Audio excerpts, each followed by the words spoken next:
Sekian Pak Bermau, sao câu.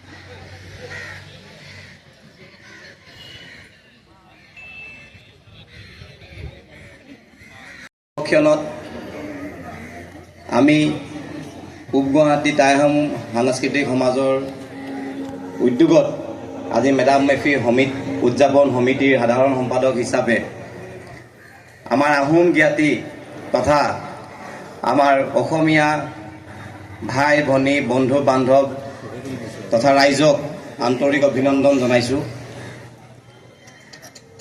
আজি এই madam মেফি আমাৰ আহোম সমাজত আমি সকলোৱে জ্ঞাত বহু অতীজৰ পৰা চলি আহিছে আৰু তাৰ লগতে সংগতি ৰাখি আজি ৩৭ বৰ্ষৰ আগতে আমাৰ সন্মানীয় অগ্ৰজসকলৰ উদ্যোগত তথা স্থানীয় ৰাইজৰ সহযোগত আমাৰ ইয়াত এটা হলুংহপি স্থাপন কৰি এই মেডাম মেফি পূজাভাগ আমাৰ প্ৰচলিত কৰি ৰখাৰ ব্যৱস্থা কৰা হৈছিলে। আজি ইয়াৰ কোনো ব্যতিক্ৰম হোৱা নাই।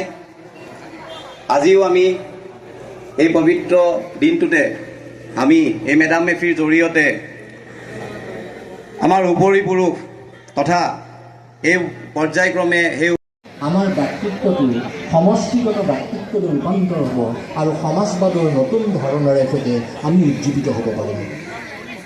আজি আলোচনা চক্ৰ আৰু কেনেকৈ এই শিখসকলে আহোমসকলৰ বাবে যুঁজিবলৈ আহিছিল সেই কথা বতৰাবিলাকো মই আজি ইয়াত ক'ব খুজিছোঁ।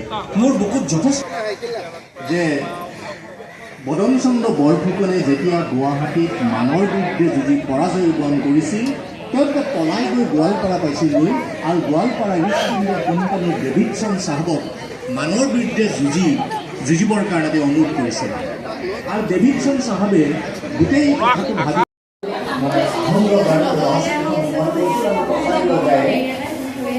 চোৱাংচোৱাৰ জৰিয়তে সেই ৰহস্যটো নিৰ্মাণৰ কথাটো গম পায়। সৈন্য সামন্তই গেৰিলা যুদ্ধৰ পদ্ধতিৰে এদিন সেই ৰহস্যটো আৰু ৰহস্যটো আহোমৰ ৰহস্য ইয়াৰ সংস্কৃতি কপিলীৰ দক্ষিণ পাৰটো উত্তৰ পাৰটো আহোমৰ আৰু দক্ষিণ পাৰটো কছাৰীসকলৰ আছিল। দুদিন তেওঁলোকে তাত অতিবাহিত কৰাৰ পিছত যেতিয়া দেখিলে যে যাৰ বিৰুদ্ধে তেওঁলোকে যুদ্ধ কৰিবলৈ আহিছে সেই ছবিখন প্ৰতাপ সিংহ ওৰফে বুদ্ধিনাৰায়ণ সিংহক প্ৰদান কৰিলে আৰু বুদ্ধিনাৰায়ণ সিংহই তেতিয়াই সন্তুষ্ট হৈ তেওঁৰ মন্ত্ৰী বা কোনো এই যে যুগসূত্ৰটো এই যে আহোম আৰু শিখসকলৰ যিটো যুগসূত্ৰ এই কথাখিনি আমাৰ পূৰ্বপুৰুষে মৃত্যুবৰণ কৰিছিল, কিন্তু আমি আজি তাৰিখলৈকে অৱহেলিত অপমানিত আমি হতাশগ্ৰস্ত। আমাক কোনেও নেচায় কাৰণ আমি ৰাজনৈতিকভাৱে কাকো এখন চকী দিব পৰাকৈ আমি সমৰ্থ নহয়।